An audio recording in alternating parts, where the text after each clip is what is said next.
Acha Mishpacha Yekara, chère Zo, auditrice, et chère Zo, auditeur. Vraiment, chère Zo. Nous abordons naturellement la paracha de cette semaine. On s'engage dans un nouveau livre, le deuxième livre du Chumash qui s'appelle Shemot. Et en vérité, dans les temps anciens, on ne l'appelait pas Shemot, on l'appelait Sefer Sheni, le deuxième livre. Il vient compléter, pour ainsi dire, le premier livre qui s'appelle Bereshit, d'accord? Dans Bereshit, pour ainsi dire, c'est Akadosh Baruch Hu qui est l'acteur essentiel. Il se révèle, il se manifeste, Abraham, Yitzhak, Yaakov et tout. Alors que dans Shemot, on attend la réaction du peuple, de l'être humain, Aaron. Maintenant, les hommes doivent, le peuple, le juif, doit s'adresser à Akadosh Baruch Hu par son comportement. Mais au préalable, abordons une mitzvah comme on a l'habitude de le faire. Il y a une mitzvah importante dans la Yahadout, c'est la lechet b'derech Hashem, marcher dans les voies de Dieu.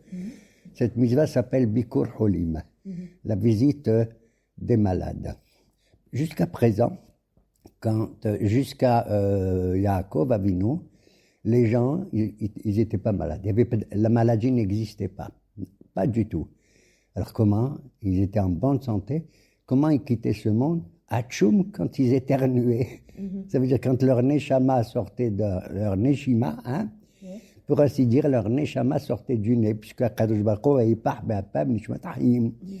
Et c'est comme ça qu'ils s'en allaient, les pauvres. Voilà pourquoi de nos jours, quand quelqu'un il éternue, qu'est-ce qu'on lui dit? Haim tovim ou la briout, nachod asuta, en bonne santé, pour évoquer ça. Et la première fois qu'une maladie est arrivée, vraie maladie est arrivée, c'est à l'époque de Yaakov Avinu.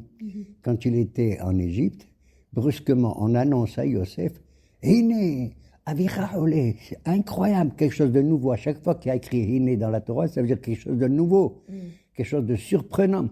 Avicha Ole, qu'est-ce que ça veut dire Ole? Quoi? Et il est allé aussi pour visiter son père. Nachon? D'où on apprend qu'il faut faire que la visite aux malades, c'est une des plus grandes mitzvot. Si on l'apprend de Akadosh Baruch Hu lui-même. Tu te rends compte? Celui qui fait la visite des malades, il a un sachar ba'olam hazeh, ve'akeren kayemet lo le'olam haba. Il a un capital énorme dans le monde. On a vu qu'Abraham, quand il a fait la Brit Mila, il était fatigué, nachon? Et alors à ce moment-là, Dieu lui-même est venu les vaquer et taholé, dit Rashi, pour visiter le malade. Et de là, on apprend, d'après certains de nos haramim, quand tu fais une visite à un malade, tu lui enlèves au minimum 1/60 de sa maladie. Ça ne veut pas dire que moi j'attrape 1/60, mais c'est une façon de parler. Par exemple, quand tu mélanges un repas qui est cachère avec 1/60 quelque chose qui n'est pas cachère, eh ben c'est valable, tu peux le manger. Il est annulé. Le 60e de pas cachère est annulé dans les 59 autres. D'accord? D'où j'apprends ça, de cette halakha, c'est que, d'ailleurs, peu importe la Bikur Holim, un vieux, il peut visiter un jeune, et un jeune peut visiter un vieux. Et ça le réconforte. Quand tu vois qu'un vieux, il voit un jeune, le jeune dit, aïe, aïe, aïe. Alors le vieux lui dit, regarde, comme je suis vieux, Be'azrat Hashem, tu vas vivre aussi vieux que moi. Et quand un jeune, il voit un vieux, le vieux, alors le jeune qui visite le vieux, lui dit, mon cher ami, ne vous inquiétez pas, vous aurez la force comme un jeune comme moi. Quand tu vas visiter un malade, ne t'assois pas près de sa tête. Parce que la Shekhinah, elle est au-dessus de la tête d'un malade. C'est incroyable, la Shekhinah. Comme on a vu pour Abraham. Et alors, tu dois t'asseoir au pied du lit et sur un petit banc, pas trop élevé comme ça. Et d'où on sait qu'on enlève 1/60 de sa maladie. Eh ben, c'est écrit dans la paracha de la semaine dernière où on a vu que Hine, Avicha Ole, Va'ithazek, Israël va'eshev al rosh hamita. Hine, quelle est la valeur numérique du mot Hine? He, nun, he. 5, 50 et 5, ça fait combien? 60.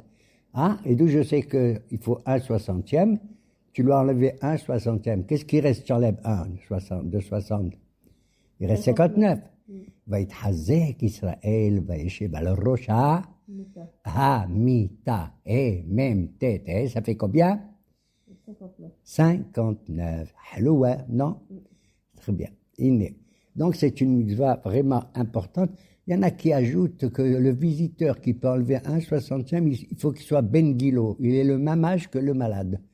Mais non, il y en a d'autres qui disent non, il n'est pas obligé que ce soit le même âge. Et d'autres disent non, il faut qu'il ait le même mazal que lui. Ça veut dire si le malade il est né au mois de Kislev ou de Hadar, il faut que le visiteur il soit né aussi dans un mois de Hadar. Une troisième explication rigolote, et je dis bien rigolote au sens propre du terme, Ben Gilo, le mot Gil, ça veut dire la joie, d'accord? Ça veut dire il faut que tu montres un bon visage, tu dois apporter de la force à celui que tu vis, ne fais pas la tête. Mais c'est voilà Moraï Verabotaï, cette mitzvah essentielle qui va nous procurer un salaire, un capital énorme dans le Olam Haba. Maintenant, on aborde ce deuxième livre du Chumash, où on attend justement la réaction du peuple vis-à-vis de qui? De Akadosh Baruch Hu. On descend en Égypte, comme l'a prouvé comment on appelle la révélation que Dieu il a dit à Abraham. Dabrit ben Abetarim, va'avadoum, ve'inu otam, tes enfants ils vont descendre plus tard dans un pays qui n'est pas le leur, ils seront soumis à la servitude et à l'esclavage et tout pendant 400 ans. En vérité, Akadosh Baruch Hu a été gentil. On n'est pas resté 400 ans en Égypte, on n'est resté que 210 ans. Et même dans les 210 ans, depuis la descente de Yosef, on n'a pas souffert. On n'a souffert que 86 ans. C'est quoi 86? C'est le nom de Dieu Elohim. Aleph, Lamed, Hey, Yud, même c'est 86. C'est le Dieu du din. On mérite de descendre en Égypte, entre guillemets, je me permets de le dire, à cause de quoi? De la Mechira de Yosef. Il faut qu'on purge cette chose affreuse. Jusqu'à présent, c'est les goïms qui nous attaquaient. Maintenant, c'est entre nous qu'on se fait des problèmes. Alors, on descend là-bas. Et la recommandation de Yaakov Avinu Vayabo Yaakov Shalem, il est venu parfait. Il a recommandé à ses descendants, soyez vous aussi Shalem. Ça veut dire quoi? Ne vous mélangez pas avec les autres nations. Comment on ne doit pas se mélanger? Shalem, Shin, Lamed Mem. Shelo Shinu et Shemam, Shelo Shinu et Leshonam, Shelo Shinu et Malbusham. Les Hébreux en Égypte ont conservé leur nom. D'ailleurs, c'est pour ça que cette paracha s'appelle Shemot. Ils ont conservé le Lachon, leur langue, ils parlaient en hébreu. Et Loshinu et Malbusham, ils ont conservé leurs vêtements. Il y avait une mode comme ça à l'époque, on reconnaissait les gens d'après leurs vêtements. D'accord? Ok? Alors, voilà pourquoi la paracha s'appelle Ve'el les Shemot. Elle commence par m'énerver. Pourquoi, entre guillemets? Elle dit Ve'el les Shemot ben Israël, Abaïm Israël. Voici les noms des enfants d'Israël. Réhouben, Shimon, Lévi, Yehuda, ils ont eu tel vent. Mais je le sais, que c'est besoin de me répéter. On le savait déjà à la fin de Bereshit, qui étaient les noms des enfants de Yaakov, Israël et tout. C'est pour rappeler, tu vois, ils avaient des noms et ils ont conservé leurs noms. Mais les Misrim, ils marchaient même, qu'est-ce qu'ils ont voulu? Ils ont voulu effacer les noms. Parce que le nom d'un individu, c'est son identité. C'est pas pareil un type qui s'appelle Jacob ou un type qui s'appelle Alain. D'accord? Une fille qui s'appelle Brouria, c'est pas pareil que si elle s'appelle Virginie, etc., etc. D'accord? Alors c'est pour ça qu'ici, on commence par rappeler les Shemot, voici les noms. Ils les ont conservés au-dedans d'eux-mêmes, même si les Égyptiens, ils ont voulu les effacer, ces noms. On arrive en Égypte, au début, tout était bien. On était dans Goshen, une région sympathique et tout, et de telle sorte qu'on pouvait être des bergers, parce que les Égyptiens, ils n'aimaient pas les bergers, tu vois, parce qu'ils adoraient un mouton, hein. Ils adoraient un talé, c'était au mois de Nissan surtout. Et alors, à ce moment-là, petit à petit, ils vivaient très très bien. Et même le pharaon, il a dit, regardez, on va construire l'Égypte. Il portait sur ses épaules des briques qui parlent lui-même. Et il dit, ouais, le roi, il fait ça. Alors nous aussi, il faisait.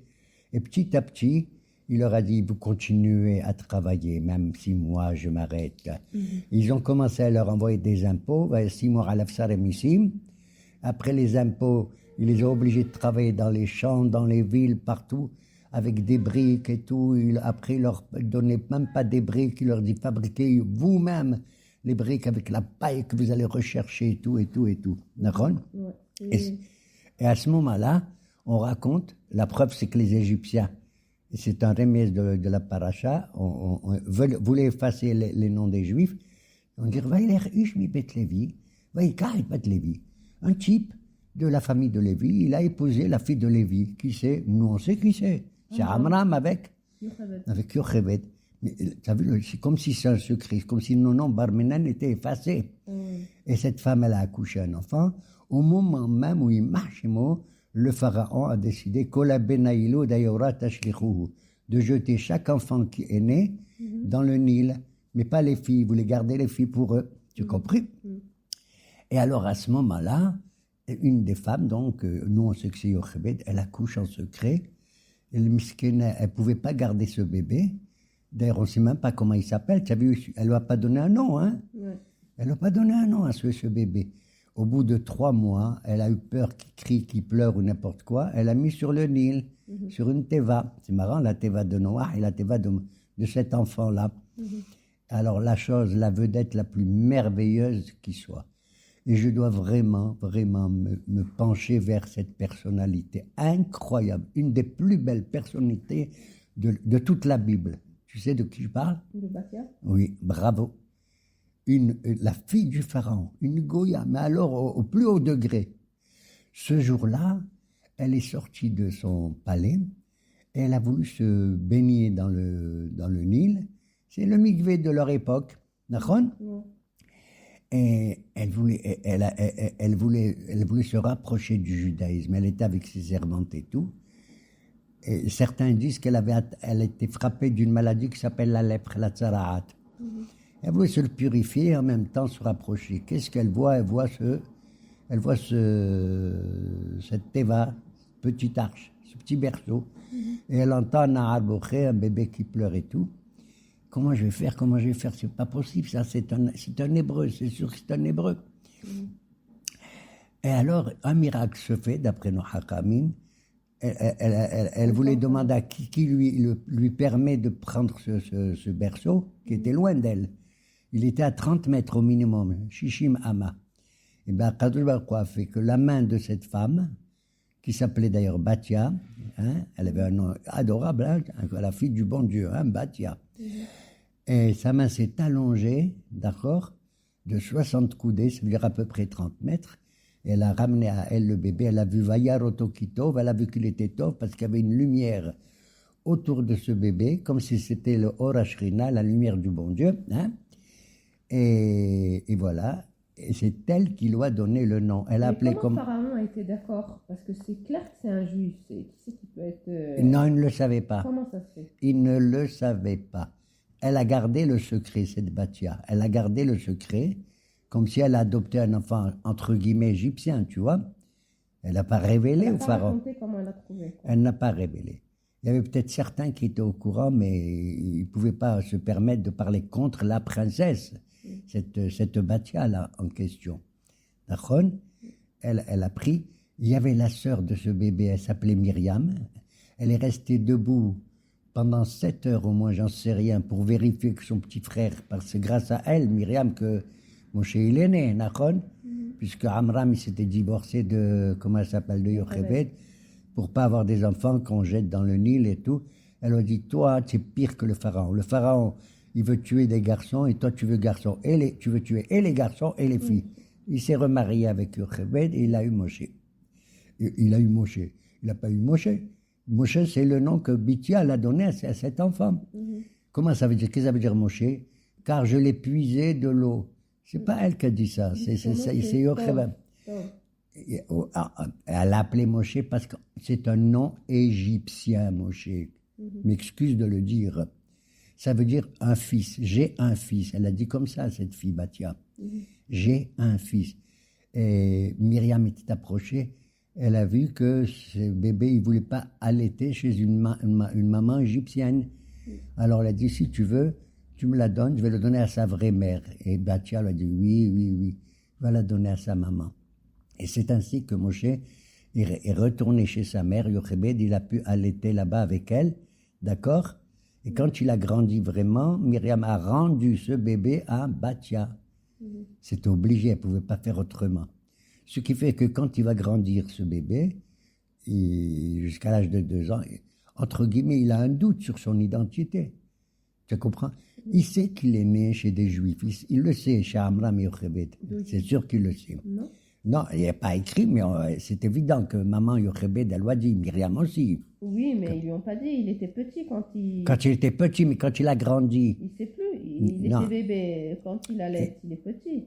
oui, il a grandi. Au bout de comment dirais-je, d'un an, de 2 ans, ils l'ont raconté, Oui, mais en il se rappelle cachette. pas, quand il a l'âge de 1 an ou de 2 ans, il se rappelle pas après quand il est Il y a un doute. Et même s'il savait qu'il était le fils de Yochebed et de Amram, au niveau spirituel, au niveau de son psychologique, il était dans le doute au niveau de l'intérieur, qu'est-ce qui vaut mieux être? Le fils de Bathia, un Égyptien, ou le fils d'un Hébreu, un Juif? Il a le choix finalement. Alors, il a grandi et il est allé, Vayetse Elehav, dit le texte, il est allé voir ses frères. Et il y a une mahloquette entre les rabbins. Qui c'est ses frères? Il est allé sortir pour voir vraiment avec qui il est le plus approprié. Et il a vu un Égyptien qui frappait un Hébreu, un esclave. On le sait ce qu'il a fait, il lui a donné un coup, il l'a tué, il l'a enterré et tout. Voilà. Le lendemain, c'était pas un Égyptien qui frappe un Juif, c'était 2 Juifs qui se disputaient entre eux. Selon certains, c'était Datan et Abiram. Et quand il s'est approché, il a dit « Lama taker Racha, pourquoi tu frappes ton frère? C'est un Juif comme toi. » En plus, c'était son frère. Alors l'autre lui a dit « Ma, mi samcha ish vesofer ata, ish vesofer tata. » Quoi, tu es un prince, tu es un ministre pour nous interdire ceci, cela. Quand il a entendu ça, Moshe, il a dit « Achenoda adavar. » Maintenant, je comprends pourquoi les Hébreux, ils deviennent des esclaves, parce qu'ils sont méchants entre eux, barminan. Quand il y a une division en nous, c'est la plus grande punition qu'on mérite. Il faut l'unité, comme on dit dans Shema Israël, Hashem Elokeinu, Hashem Echad. Comprenez? Il a compris qu'il y avait du lachonara, que les gens. Il y avait du lachonara. Et là, on voit comment la différence entre les Hébreux et cette Goya, mamage. Et je dis le mot Goya pas de manière pessimiste, mais même positiviste, d'accord? Cette Bathia. À tel point, elle est une des seules personnalités qui est rentrée vivante au Gan Eden. D'ailleurs, dans les Divrei Yamim, dans le livre des Chroniques, on parle de cette femme, n'est-ce pas? On l'appelle Bathia, on l'appelle Yehodia, je ne sais plus comment on l'appelle, et on dit que c'est elle qui était la maman d'un monsieur qui avait 7 noms. Moshe, il avait 7 noms. Mais d'après les Juifs, le vrai nom qu'il avait, secret pour ainsi dire, c'est le mot de Tuvia. Parce que Vayar Aïma, la maman, elle a vu qu'il était Tov. Alors on l'aurait appelé Tuvia en hébreu. Bon, peu importe.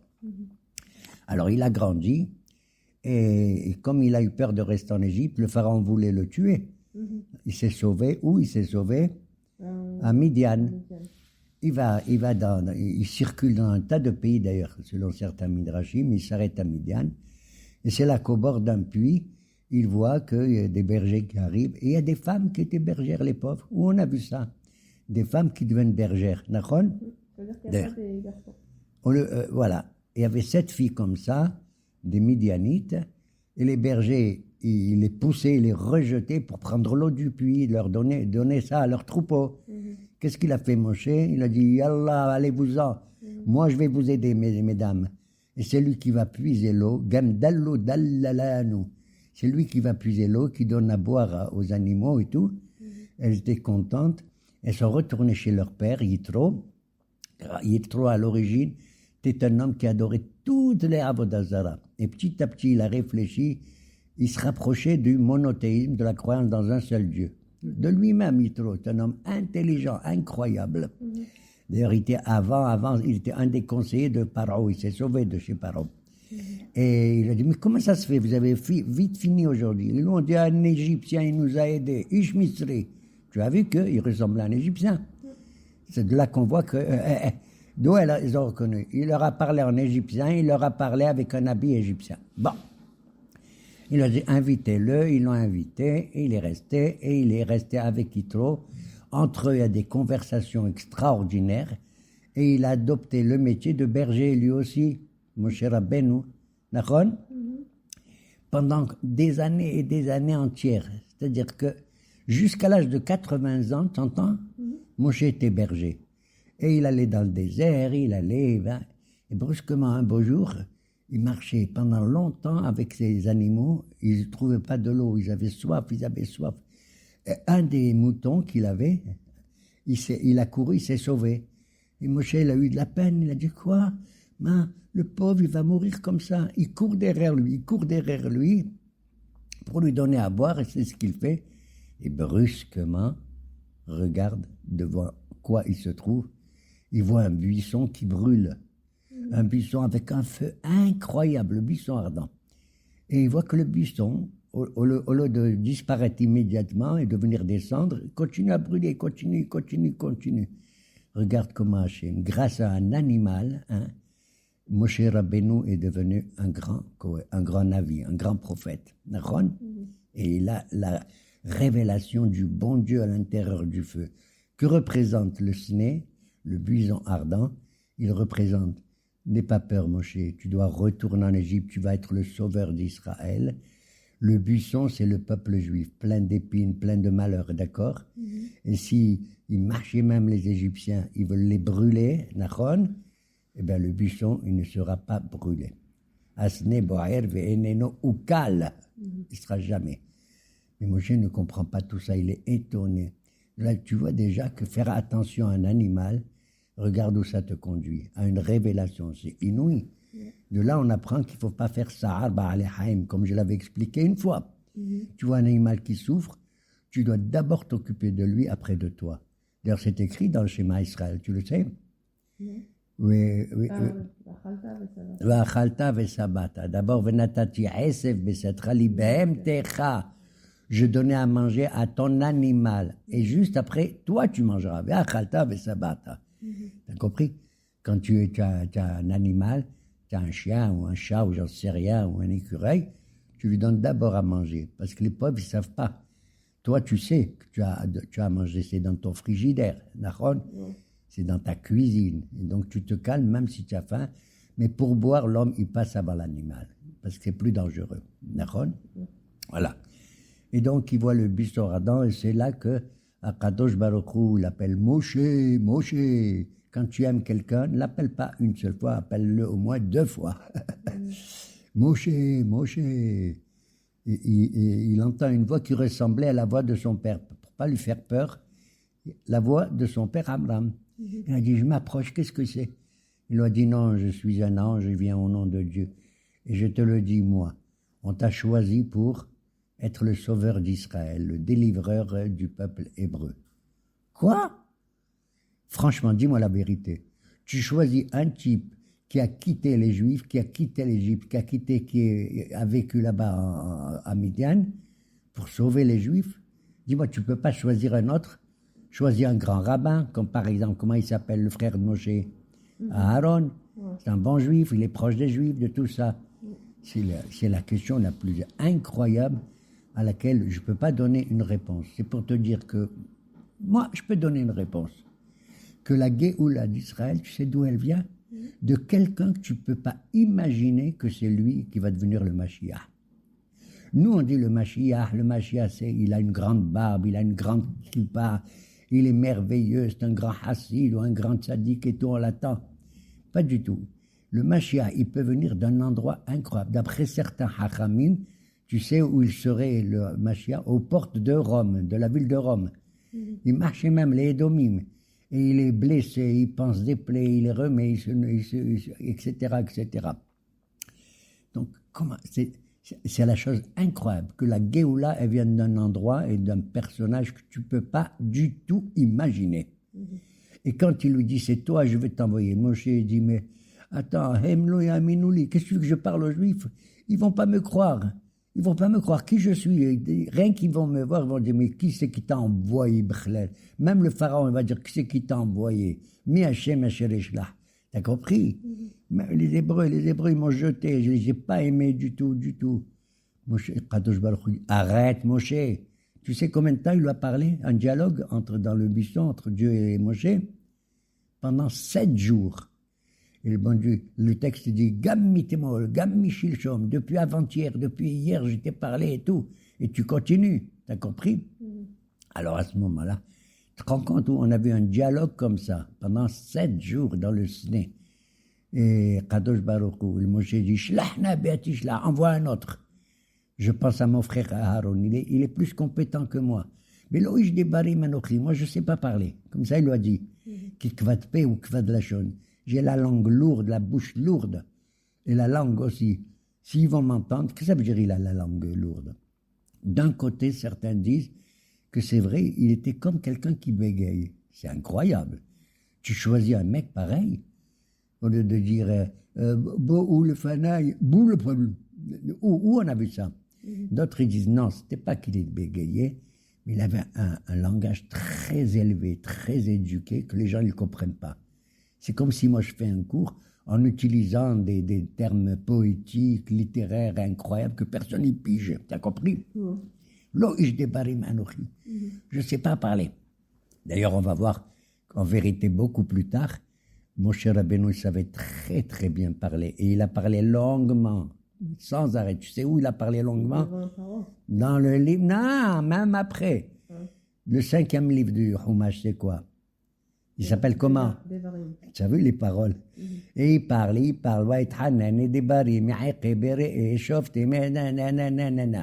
jusqu'à la fin de sa vie. Il passe son temps à parler, Moshe Rabbeinu. Et même Hachem, il va tu vas parler aux enfants d'Israël, parle gentiment aux femmes, Kotomar les Bel Yaakov et Tagid les Ben Israël.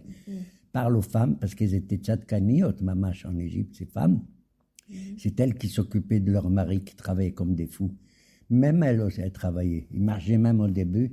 Le pharaon, il mettait des choses lourdes sur les épaules des femmes et des choses légères sur les épaules des hommes.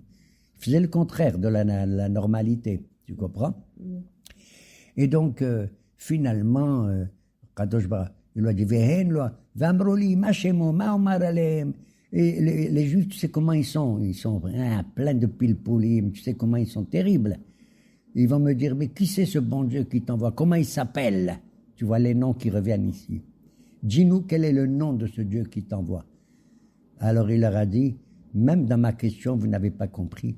Vamroli, li, ma, shemo, ma. Ils vont me dire, qu'est-ce que c'est son nom? Regarde, li, c'est quelle la fin du mot li? Ma. Vamroli, ma, shemo, ma, yudke, vavke. Dans la question qu'il pose, il y a déjà la réponse. Aïe, aïe, aïe, comme c'est extraordinaire notre Torah. C'est absolument merveilleux. Et donc, malgré tout, comme Vayaharaf Hashem, Dieu se met en colère contre Moshe. Il y en a marre, je t'ai dit d'y aller, puis c'est tout. Mets ta main dans ta main. Non, il lui a dit, prends ton bâton. Hein, ce bâton-là que tu as. D'où tu l'as d'ailleurs, ce bâton, Moshe? Moshe dit, oh bon Dieu, mais je l'ai parce que quand j'étais chez Yitro, il a dans son jardin un bâton incroyable, il y a des noms écrits dedans et tout. Et Yitro m'a dit, est-ce que tu es capable de déraciner ce bâton? J'ai demandé à beaucoup de gens, ils n'ont pas été capables. Et Moshe, il arrive à soulever le bâton. C'était le bâton qu'Akadosh Baruch Hu avait donné depuis longtemps pour diriger le monde à Adam Arishon et de Adam, à Noah et de Noah, Hashem et de Shem, etc., d'Abraham, Yitzhak, Yaakov. Et Yitro, c'est lui qui a récupéré ce bâton depuis comment Yosef était là-bas en Égypte. Et il l'a planté dans son jardin. Yitro est devenu dingue. Eh bien, c'est ce bâton, il y avait écrit pour certains le nom de Dieu, Yudke Vavke, pour d'autres, il y avait écrit les Dam, Sephardia, Deitzach, Hadash, Be'ahab, les noms des 10 plaies qu'il y aura plus tard. D'accord? Le bon Dieu dit, prends ton bâton, et jette-le par terre. Il prend le bâton, il le jette. Qu'est-ce qu'il devient? Un serpent. Pourquoi un serpent? Pourquoi c'est devenu un serpent et c'est pas devenu un lion ou je sais pas quoi, ou un renard? Parce que tu sais comment on compare les Égyptiens, comme a dit le prophète, la voix de l'Égypte, c'est comme un nahash. Le nahash, c'est le représentant, le symbole de la méchanceté, du lashon hara, de tout ce que tu veux, depuis Adam et Hava, d'accord?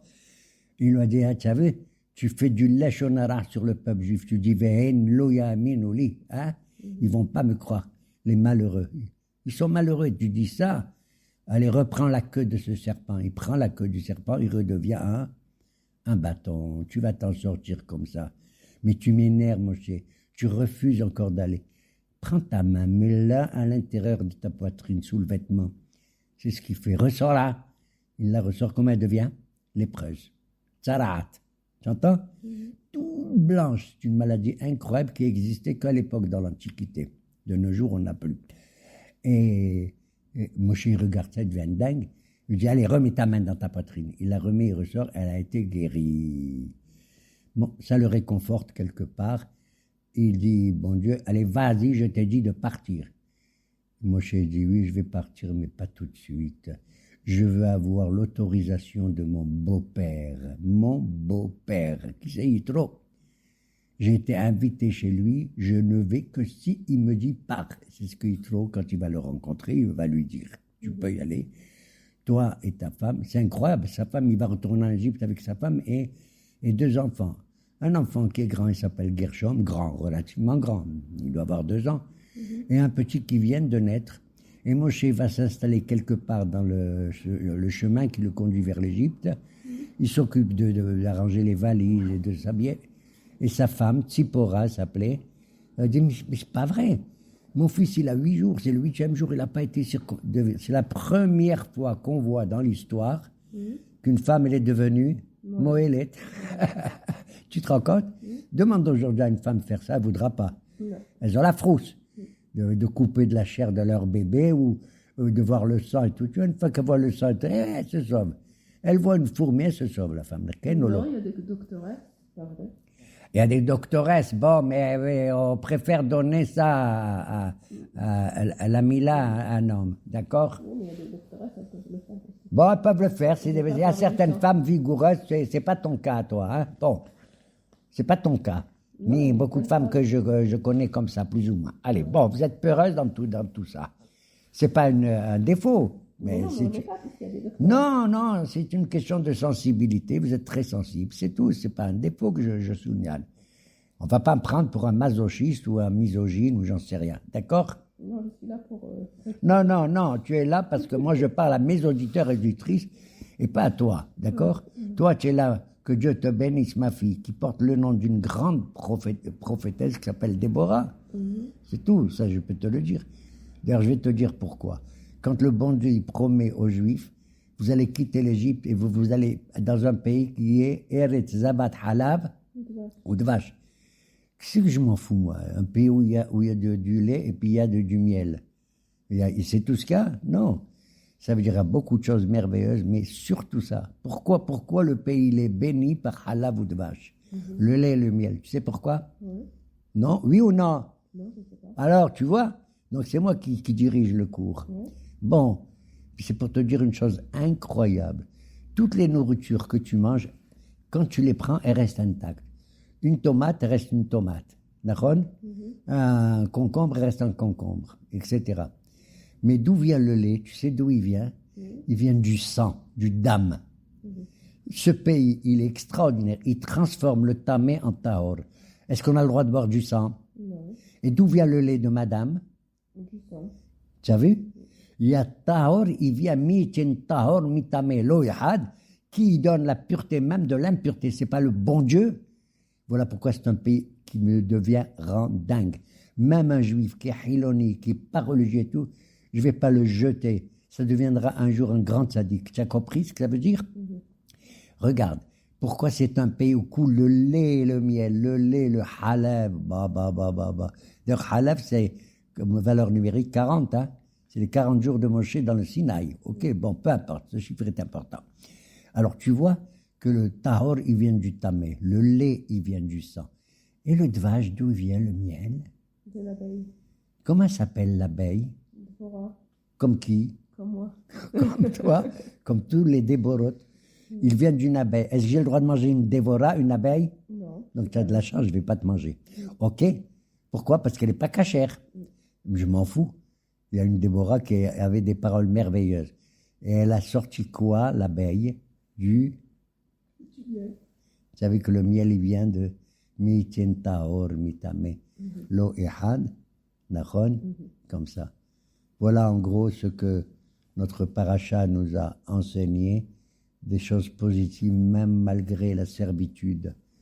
Et d'ailleurs, dans toute la Haggadah, On parle du bon Dieu qui nous a fait sortir d'Égypte. On fait waouh, c'était merveilleux. La Gada de Pessah. Dis-moi, c'est pas honteux? Pas une seule fois on nomme le nom de Moshe Rabbeinu. C'était lui la vedette. Or, je vais te dire, il est content qu'on ne parle pas de lui, Moshe. En lecha adam shaya anav mikol adam al pene adama. Bechol haaretz. Pas un homme aussi modeste que Moshe Rabbeinu. Je te jure, j'arrive pas à la chaussure de son pied. À tel point que, pour conclure, je te dis, quand il arrive devant le buisson, il tremble. Et le bon Dieu, qu'est-ce qu'il lui dit? Shal na'alecha me'ar raglecha. Enlève tes chaussures des pieds. C'est incroyable. Moi, j'arrive pas aux pieds nus de Moshe Rabbeinu. J'arrive pas. Personne n'y arrive. Pourquoi il lui a dit ça? Il lui a dit ki admat kodeshin. La terre que tu foules, tu crois que la terre c'est rien du tout, c'est dégueulasse par rapport au ciel? Pas du tout. C'est de la terre que sortent tous les fruits que tu manges, Naron, grâce à la terre, à Adama. Alors la pauvre, enlève tes chaussures, ne la piétine pas. Et grâce à ça, il y a une kedusha dans la terre qu'on ne voit pas. Toi, tu vois la kedusha dans le ciel. Tout le monde dit waouh, les étoiles, waouh, la pluie, etc. Personne ne dit waouh, la terre qui te donne à manger. Tu as compris? Qui admat kodesh, la terre, surtout d'Eretz Israël, d'une sainteté incroyable, que de la poussière, il sort la nourriture de nous tous. Yiratzon, que nous qui sommes poussière du début jusqu'à la fin, on soit nourris par cette poussière. Pas comme le serpent qui mange que de la poussière, mais tu vas fructifier quelque chose qui n'a pas de vie. Le hafar, pas du tout.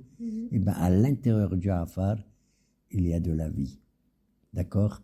Comme il est dit, Akadosh Baruch Hu a dit, oui, je vais vous considérer kechorbe hashamaim. Ah, waouh! Non, non, non, pas seulement ça.